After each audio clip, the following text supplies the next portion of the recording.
Good morning, Streakers. We are looking forward to talking with you today about two things.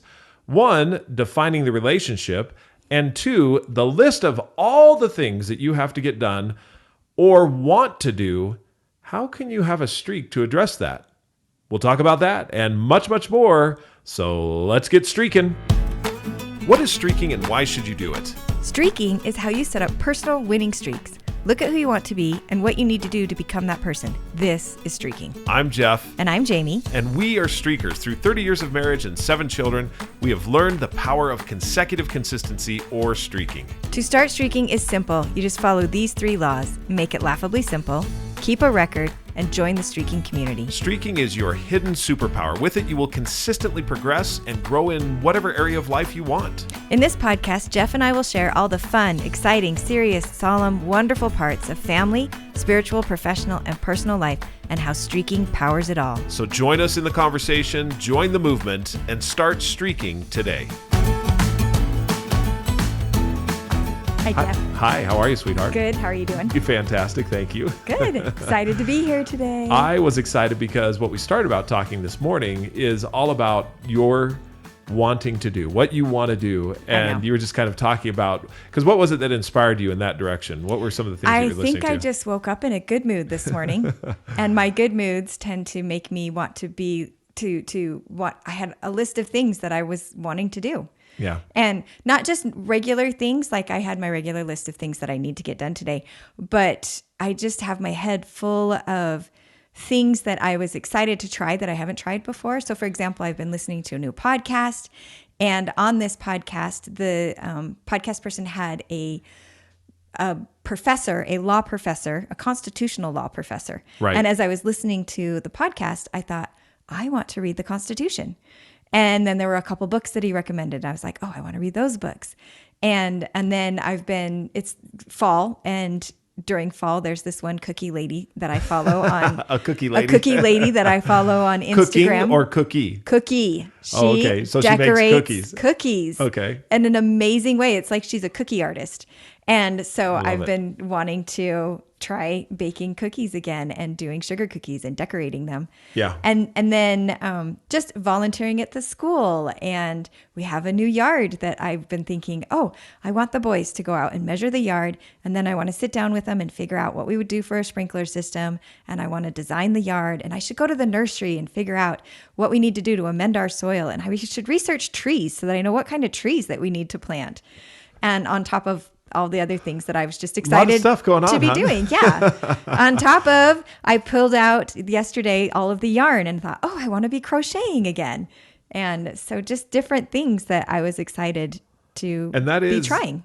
And so with all of those things also came the things that you have to be doing, right? Exactly. I mean, because that's not the only thing. Those things are the things where you're just like, oh, I don't have enough time in the day to get all of these things done that I need to. Yeah. And even in the things that I have to be doing, there was an excitement to try new recipes. And right now we don't have a cooktop. So I'm super interested in learning Instapot recipes. We should pause on there for just a second. Why don't we have a cooktop is the question. People are like, really? What do you mean you don't have a cooktop? Well, so when we moved into our home, with supply chain the way that it is currently, all the different cooktops that were either equivalent to or the actual one that we ordered are all on back order. Are all back ordered right now. And so when did he say we were going to get that? I don't know that he gave us a date. They are hesitant to promise that information, but probably sometime in October. So the reason I bring that up, though, is it's an obstacle that comes in the way of the list of things that you want to be doing. Yes. I mean, because it's something that I want to be doing all these things, yet there are obstacles that come up all the time. All the time, yes. So on our walk this morning, I was kind of asking you that. I'm like, how do you manage when there's so many things you want to be doing, and like, how do you manage it? And you were great because you said, well, this makes me think of Kathleen from one of our streakers. Kosel. Yeah, one of our streakers. And we talked about this briefly, like I mentioned it last week, which always makes me think that this is definitely something that's mulling over in my brain when I keep coming back to it. Right. But I loved what she did of creating a streak. And I think I have it right here. What is the streak? Hold on. It is, the way she phrased it is pick one artist list activity daily. Yeah. And what that is that she was fighting, I think, this similar feeling of all these hobbies that she wanted to do, but recognizing I don't have time to do them all. Do all of them at the level that I envision in my head. Right. And so she started creating a list of all these things that she wanted to do. And so what she did was set a streak to pick one thing from the list to do every day. So as we were walking and talking and you brought that up and we're saying, you know, that's a really great streak. In my head, I was thinking, okay, I'm a list person anyway, but I love the idea of creating a list in these moments when I'm excited, because I know I've lived long enough to know that it'll just be a little while and I won't be as excited. And then, you know, the ebbs and flows of life. But to capture these things that I'm excited to do and to write the list. So I thought, okay, if I was going to set this streak for myself, it would be to either add to the list, review the list, or pick something from the list to do every day. So add something, review, or pick. Yes. That would be the three things. That would be if I set that streak. And would that be laughably simple for you? I mean, if you were to do that, because on tough days, what I envision is you would review the list. Mm-hmm. And on days that you had a little bit more energy, you could pick something from the list. Right. Or when you have a thought or an idea mornings about something like you want this to morning, do, yeah, you can. I would have several things. I'm like, oh, I want to add that to the list. I want that to the list. So there were a few thoughts that I had because I've been streaking long enough now to have a little bit of experience about 7 this. years is long enough? Yes. Oh, okay. So, but even if you're a beginning streaker, you can still do this. You can still, but more of my thoughts were the benefits Yes. of why I would enjoy this streak. Yeah. The first one was I love the idea of, in moments of excitement and motivation, capturing that. Yeah. And so the list allows me to capture these thoughts and they come at the most random times. Don't you feel that way? Yeah. You're driving or you're in the shower and you get these ideas that you're like, oh, I got to capture that idea. Being able to have a place that captures that motivation and that excitement, I think is really good. Sorry, be a little more, I'm curious tactically.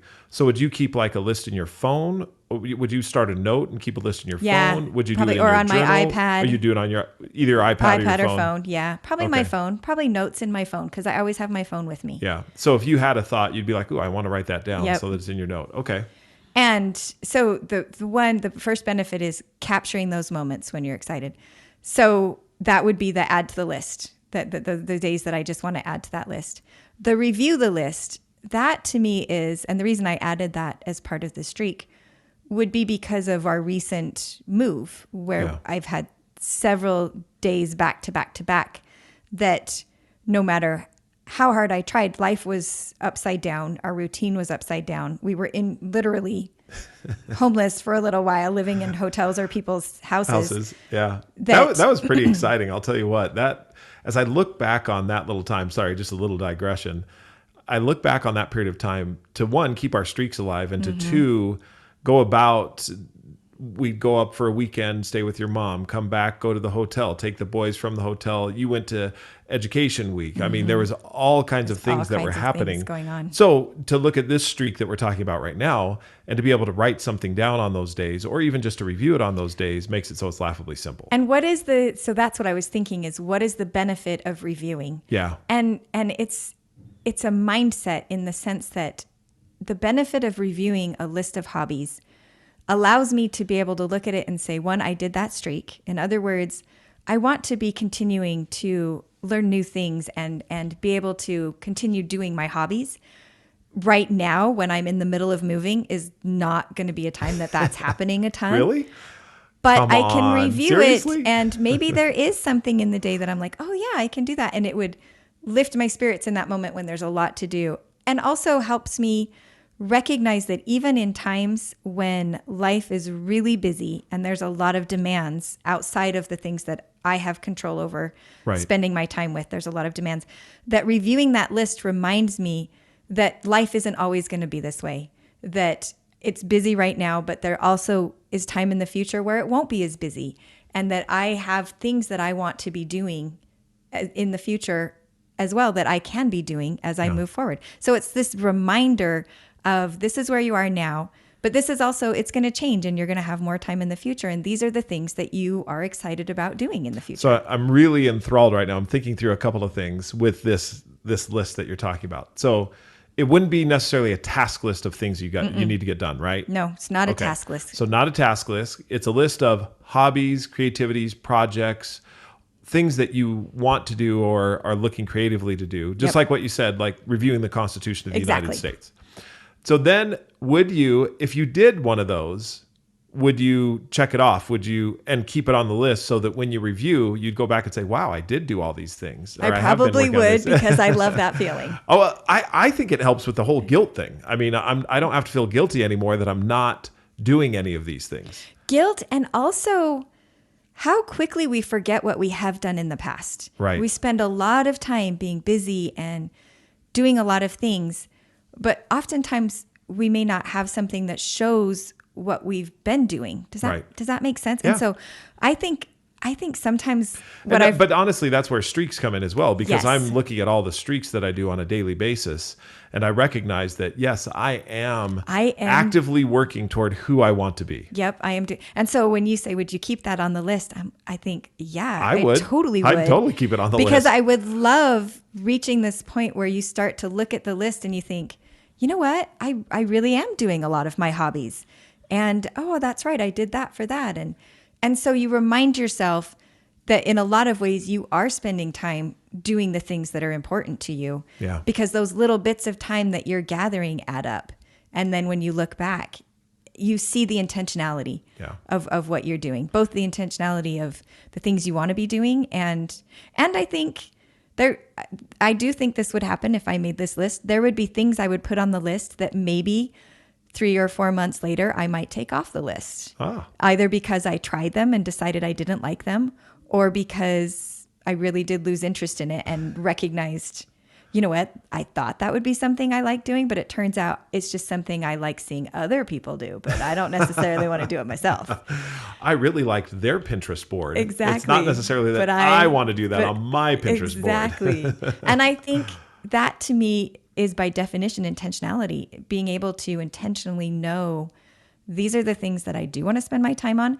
And these are the things that actually I don't. And I don't need to tell myself that I'm not doing them because I don't have time. I can know, no, I consciously chose that that's not something I want to spend time on. So that's like what Talon did when he was had his coding streak. Exactly. Right? I think of that every time because that's where I learned that principle. Yeah. Was when he had a streak to code.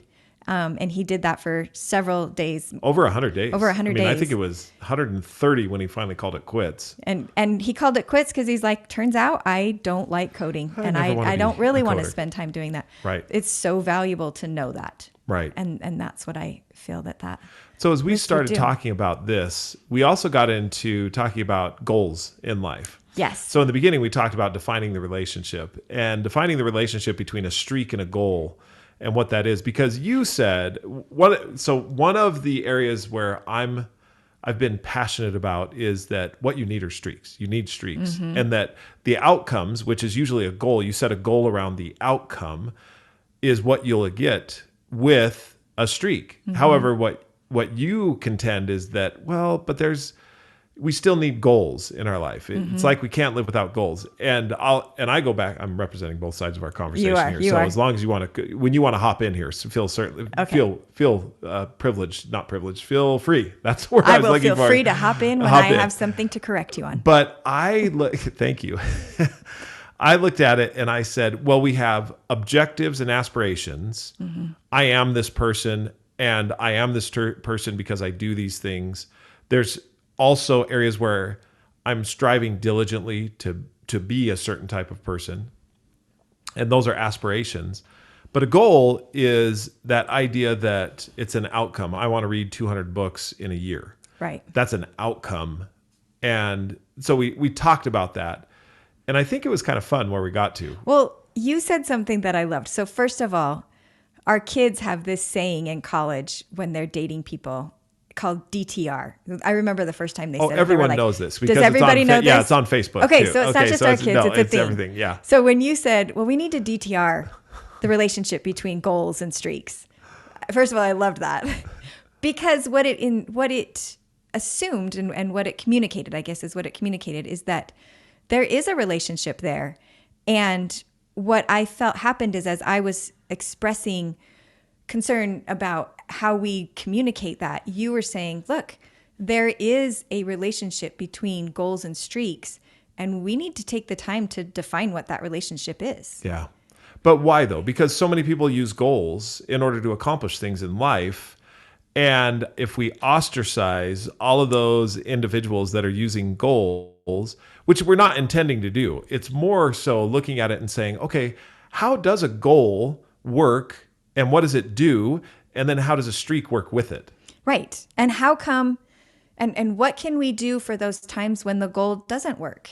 I think that was a large part of the question that gets asked. Is we have all these statistics saying the percentage of people that reach their goals, and they're low. Well, it's the percentage of goals that are accomplished. That's what it is. Okay, so Yeah. the percentage of goals that are set and those that are actually accomplished and achieved. Because what you have is 97% of goals that are set are not achieved. I would love to know how they got that number. That's an interesting Well, statistic. there's several different studies Okay. that came together with it, with New Year's resolutions, with goals that are set, you can look it up on the internet and find all kinds of different studies that they've business done. goals as well? The Business goals, that set personal goals, goals, and how often they get yeah, it. it's business goals, it's personal goals, it's looking at it and saying, okay, of the goals that are set, and obviously they're doing a statistical sample of Exactly. it.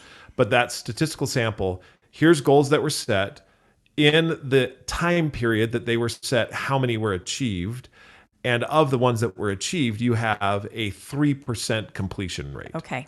So 97% did not get completed.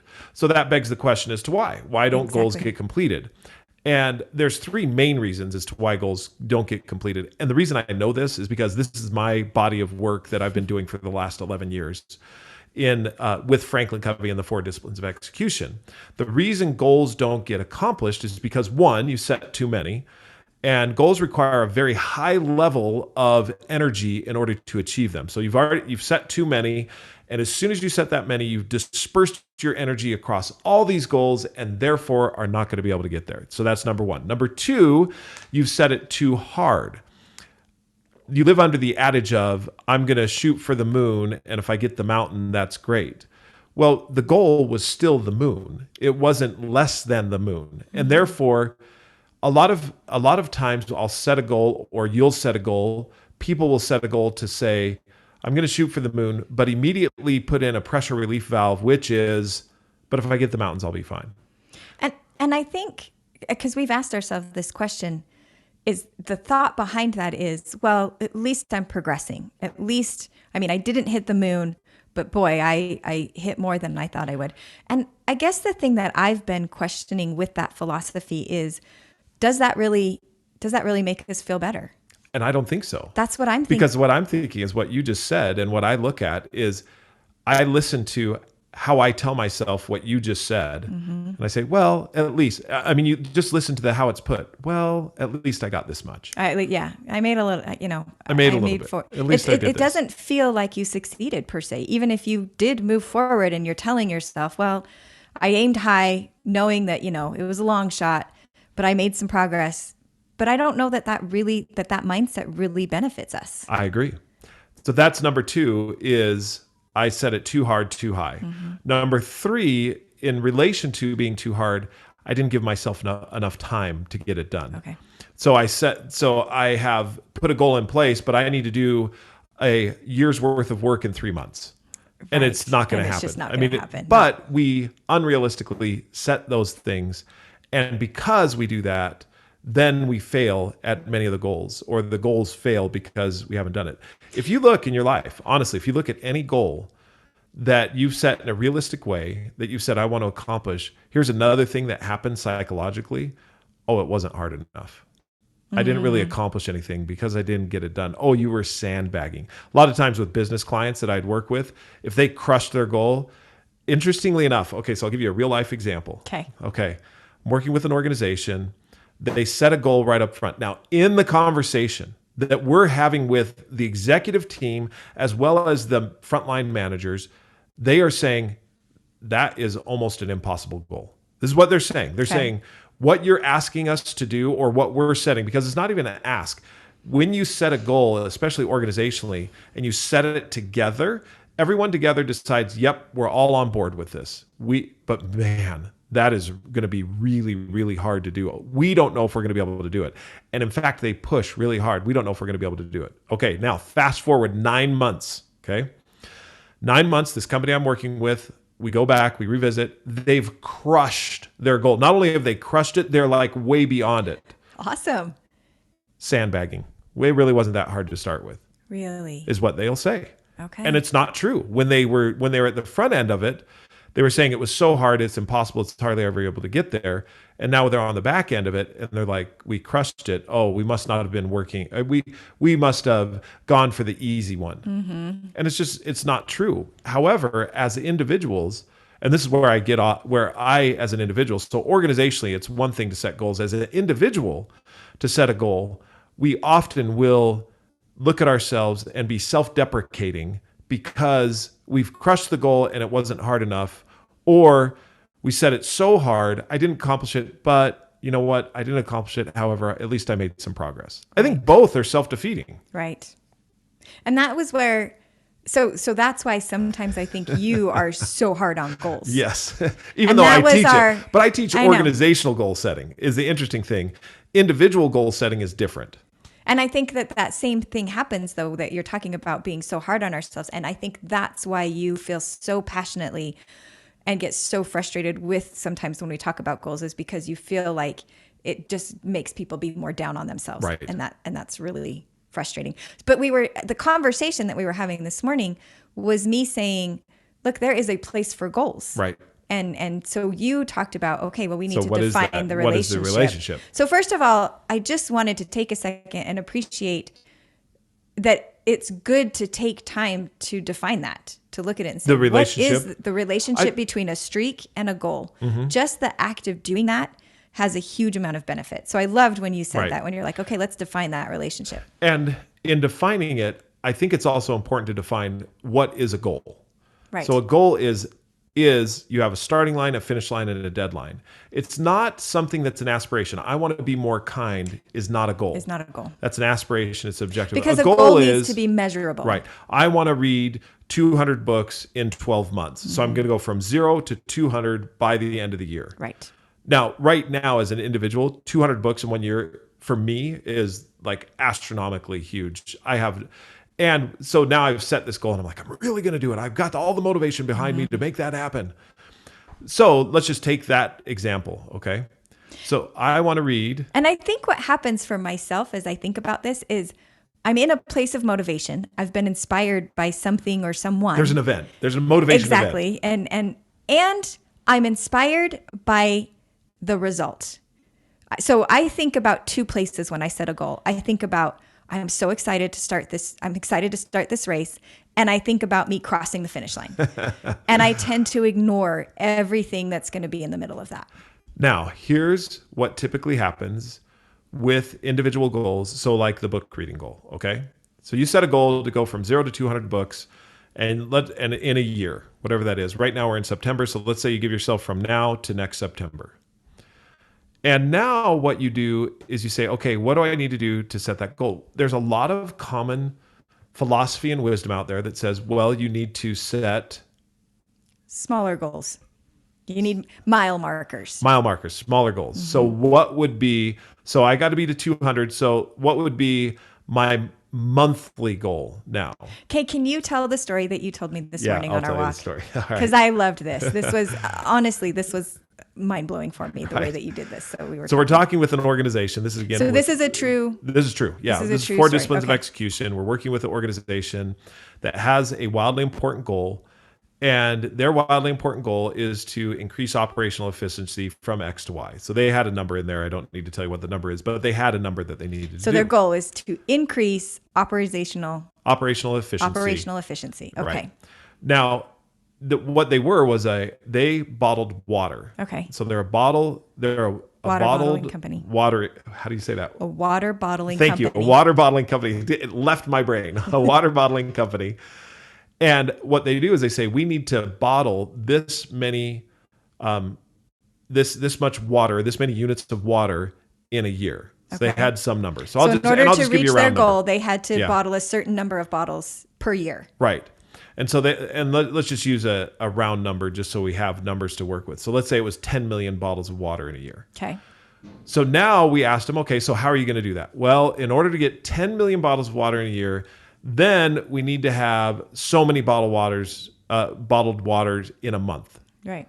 Okay, so they then broke it down. Broke it down to something So smaller. they've got Okay. 10 million. Obviously, in order to get to 10 million, we need to do just under 1 million a month. Okay, so now in a month, how are you going to get in the How month? are you going to do that? Right. Yeah. And the next one down. So, okay, well, weekly, we need to have this many bottles of water bottled. And okay, so how are you going to do that? Well, then we're going to go to daily, how many bottles of water we have.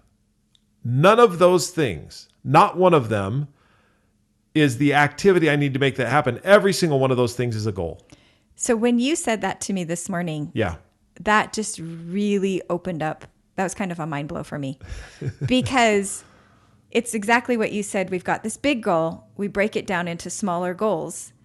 And each time what I loved is you asked the question, okay, well, we need to bottle this many bottles a month. How are you going to do that? Well, in order to do that, we need to bottle this many bottles a week. Okay, well, how are you going to do that? Well, we need to bottle this many a day. Okay, well, how are you going to do that? And you said, this is exactly what you said. You said, all of those things are goals, but none of them define the activity. Right. That to me was super powerful because that's exactly what we do is we make smaller goals, but they're still goals. And it isn't something that defines what are you going to do. And so what this company came away with when we finally got there, they said, you know what we need to do is we need to do at least one preventative maintenance round weekly. Every week we need to do at least one because our machines are breaking down. And when our machines break down, that means we can't hit our goal of bottling water. That then became the activity. And that's what I look like in our individual lives. So that's an organizational example. Let's go to our individual lives, reading books. Mm-hmm. It's not, okay, to get 200 in a year, I need to read 10, or 20 a month. Mm-hmm. That's just another goal that I can fail at. What I need to do is set a streak to read at least a paragraph in a nonfiction book daily. Well, but wait. the math doesn't add up. It doesn't if I add read up. a paragraph a day, I'm not going to do it. Exactly. What happens psychologically is when you give yourself the floor that I can actually just rely on, I'm going to read at least one paragraph a day. What you'll find is that consecutive behavior adds up through time. And what you'll do is you're not reading just a paragraph a day. And I just said the bad word. I'm sorry. You're not reading the paragraph only. You're reading 6 or 10 or 12 paragraphs or a page or a chapter or any number because you know what? Today I have a little bit more energy and I feel a little bit better. And therefore I'm going to read at least my paragraph. And now I'm going to continue on a little bit more past that. You will find that when you set the streak, that gets you to your goal. Now I'm going to say one more word on this. If I had the goal of 0 to 200 and I hit it at the end of the year, in other words, I white knuckled it. I did everything I could. I put all kinds of energy behind it. And I've had this happen before. The next day, I've hit 200. You celebrate. Now we're on the next day. Would I read again? Or have I expended so much energy on getting the goal that now I'm going to take a break for a while? I've just read 200 books. I'm going to relax. I need a break. And then what you find is 6 months later, you have read next to nothing, which is why I look at it and say the streak is more important than the goal. Because the streak, if let's say I set a goal to read 200 books in a year and I accomplished that and I had a streak, the next day I would read at least one paragraph in a nonfiction book. Right. And part of what happens as well is, why did you set that goal? Why 200 books? Yeah. Do you know what I mean? What was it that you were trying? Is it just that you wanted to say, I've read 200 books? That's a really good question. Or was it right? was there something behind it that you're like, I want to be a reader? I want to be able to. So that's what I look at, that aspirational Yes. state, right? That aspirational state is I want to learn. I am a learner. In other words, just stating it that way, I am a learner. And in being a learner, I'm going to read every single day. Right. At least one paragraph in a nonfiction book, or at least a paragraph in a book, if you really don't care what the And book so is. it's the difference between a goal where you put a huge amount of energy behind it. And there are times that I believe there's certain times that there is a goal is completely appropriate, that you need to get something done in a certain period of time. And honestly, once it's done, maybe you don't revisit it. That was the whole purpose, is you're like, no, we needed to get this thing done at this time, and now it's done, and that's what we needed to have happen. But in terms of what you were, the example of reading, I just look at it and think the objective here is to become a person who enjoys reading, who has that a part of your life. Yeah.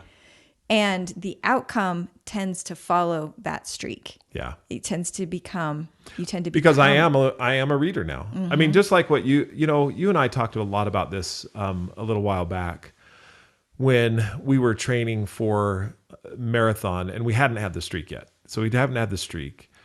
And I would say to you, well, you're a runner. And you'd say, no, I'm not. Right. I'm not a runner. And why would you say that? Why would you say I'm not a runner? I mean, I know there's a lot of reasons, but what were some of them? Because I had in my head from watching other people run that a runner was a certain kind of person. And the interesting thing is that I would never define it. It was always just somebody that could run fast and farther than me. I guess that was it. And I didn't feel that I was, or maybe it was also those people that say, I love running. I get up in the morning and I'm just so excited to do it. And I thought, nope, I'm not one of those people either. So in my mind, I was like, I'm not a runner. Right. So when you set the streak, though, you are a runner. I mean, you can say, I am a runner. I am a runner. Because you do it every single day. Yep. You know what I mean? I mean, and so it just gets to this point where if you're doing it, then you are that particular thing. I am a learner. Well, how do I manifest that I am a learner? I read every single day, or I write every single day, or I study. One of the ones that you and I were talking about is my masterclass streak. I open the masterclass app at least once daily. I mean, it's just, you can become, or you are that person because you're doing the things that manifest that person. That person, exactly. So I just loved that story of going from this place of operational efficiency to a number of water bottles to where they ended up was, we need to check our safety. Not safety. It was maintenance. Maintenance. We need to do maintenance. And that became, in essence, in my mind, what they would set a streak around. Yeah. Because we're never going to stop bottling water. Right. And, there is probably some production number that we need to hit. In order to hit that production number, though, I need a streak to do preventative maintenance at least one time weekly. So now there is a defined activity. Yeah. There is a activity that I can do daily or weekly that leads me towards that goal. Yeah. And with the methodology of streaking, and we were talking about this morning too, is this idea that not only do you have a methodology, but you actually have a way to record. So you've talked a lot about aspirations. And it's very difficult to set a goal around an aspiration. The main reason being it's difficult to quantify. It's difficult to measure. That's a really good point. And as we look at these aspirations, I love that within the methodology, there is a way to measure that. And so going back to the original thing that we were talking about all of these things that we want to do and developing. So you could look at that and say, I am an active person. Mm-hmm. One of my streaks is to have a list of things that I either want to do or it's the list of I'm adding to a list, or reviewing the list, or I'm doing something on the list. And so from that, I would say I am a person who is developing talents and hobbies. Continually. Ooh, I love that. Yeah. I'm continually developing new talents and new hobbies on a daily basis. And I have a way to measure that. And it's great because the measurement isn't always, well, now I can play this song on the guitar. The measurement is, am I adding or reviewing the list of hobbies and talents that I want to develop, or doing something from them every day? Every day. And then from that, I feel like there may be goals that come from that. I may decide, you know what? I'm really enjoying guitar right now. And there's this song that I've been wanting to learn to play. And so for that streak, I'm just going to ride that wave and do the guitar for a while and every day. Well, and you may set, a goal to be able to say, that says, I want to be able to play 3 songs in 3 months. Right. And that could be that goal. But the streak, the underlying power of that streak stays the same. Yeah, because I like the way that you were talking about it. I mean, if we look at that, so let's say you wanted to learn the guitar. And so you set a goal to learn the guitar. And you said, my goal is to learn to play 12 songs in a year. Okay, so how do you do that? Well, I've got to learn to play at least 1 song a month. Okay, so how do you do that? Eventually, it gets down to picking up the guitar. Exactly. The activity. Yes. You've got to be to the place where the streak is to pick up the guitar at least 1 time daily. Now, whether or not you strum a chord on that and whether or not you practice for a while, that's for you to decide. But the floor is, I'm going to pick that thing up at least 1 time daily. And from that success, when I feel that success, now I can move forward. And I just want to take a second and address the mental mind shift that happens here, because I know that when we talk about this, there's a lot of people that the initial reaction is, you're saying just pick up the guitar. And in their mind, they're thinking, what if this person does nothing but just pick up the guitar? What if I don't play a song? What if I don't? And the thing that I guess that I want to communicate with that is, maybe that's okay for a while. Maybe for a while, just picking it up is okay, because you are literally shifting the way that you're thinking about something, and you've been successful by picking it up. And and this is why I say that streaking is really a powerful tool for a growth mindset, because what it does is you are picking that guitar up every day. And what's happening when you're picking it up? First of all, you're keeping your streak alive, so you're being successful. Second of all, you're reminding yourself, this was important to me. This was something I wanted to do.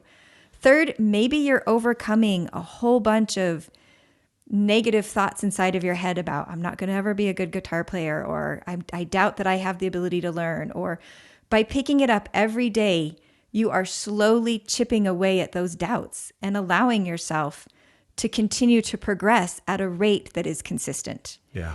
And so that, in my mind, is you are rewiring your brain to learn to be a growth mindset. And so sometimes I feel like when people say, well, what if that's all they ever do? What if they go 3 months and all they've ever done is just pick up the guitar?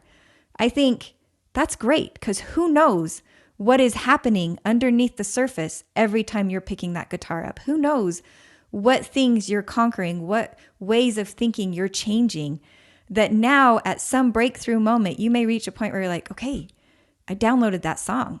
I'm going to try playing it. Right. That may have taken 3 months of just picking up the guitar to get to that place. Right.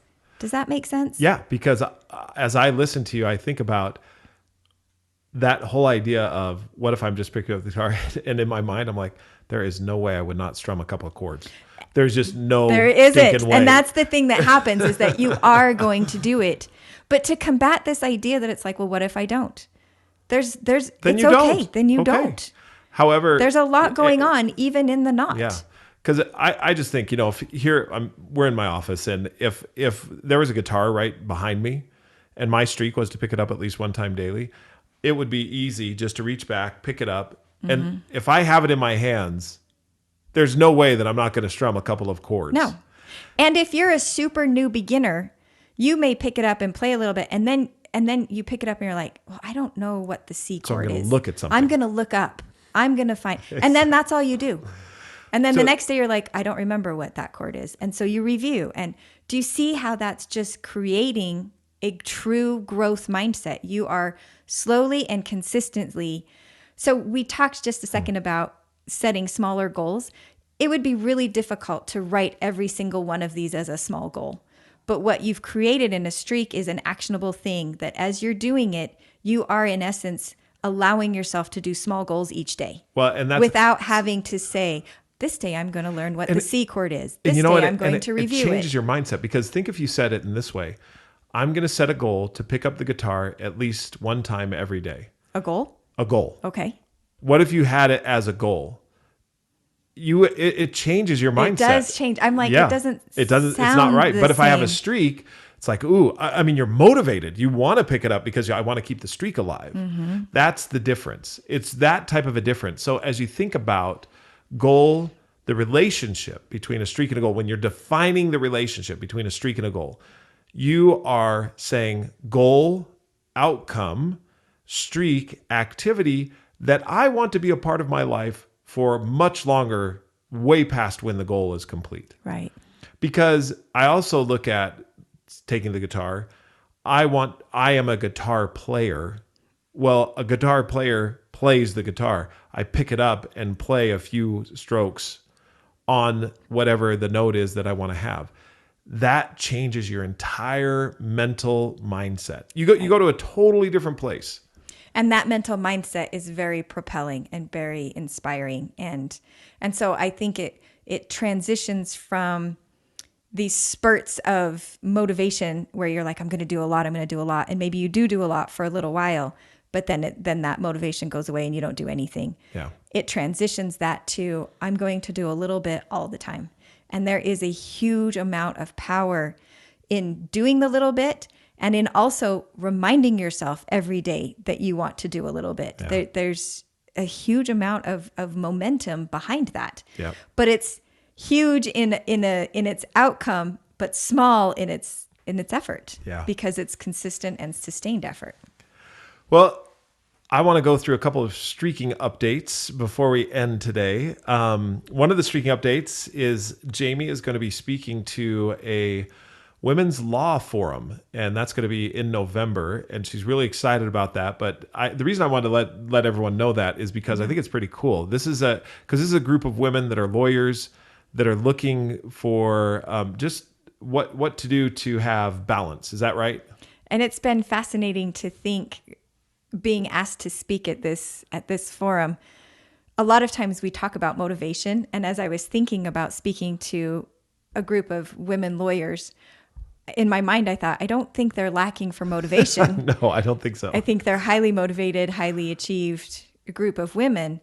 But the thing that I was thinking about is that they also are learning to have balance in their lives. They're struggling with so much of those same things that we all do, of I'm spending a lot of time on these things that I need to do. How do I make the time and carve out for these things that are important, but are never going to be something Right. that has an outward external pressure to get done? So you had, not that you have to reveal it now, but you had an epiphany the other morning as far as some of the things that you're going to be speaking about. So as we draw closer to that, it'll be fun to have you not only talk to us a little bit about what you're thinking, but also after you're done to kind of get your thoughts and feelings. That'll be fun. I know.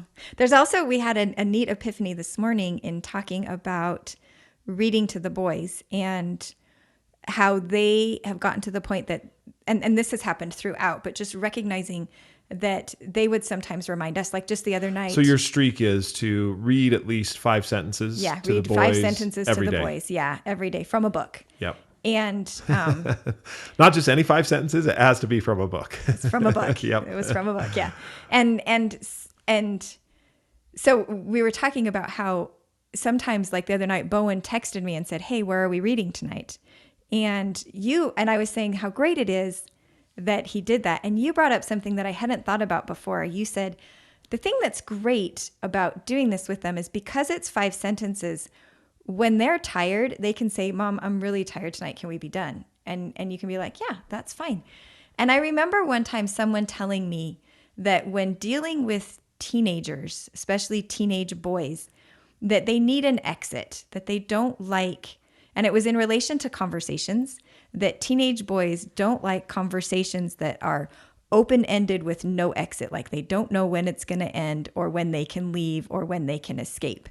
And that wherever I learned that from has stuck with me, and I need to research it because but I thought about that in relation to streaking. I thought that is really great because for Bowen and Chance, there's an exit on the streak. I've actually seen this. I've witnessed this where they have said to you, "Mom, can we be done?" And you've said yes. And I've also witnessed the other end of it where it's like where you I were done said, I'm done. and they said, "Can you read just a little bit more?" Yes. I mean, it's amazing to watch how this happens. But it is great that because the streak is laughably simple, it creates an exit that is okay to have. Right.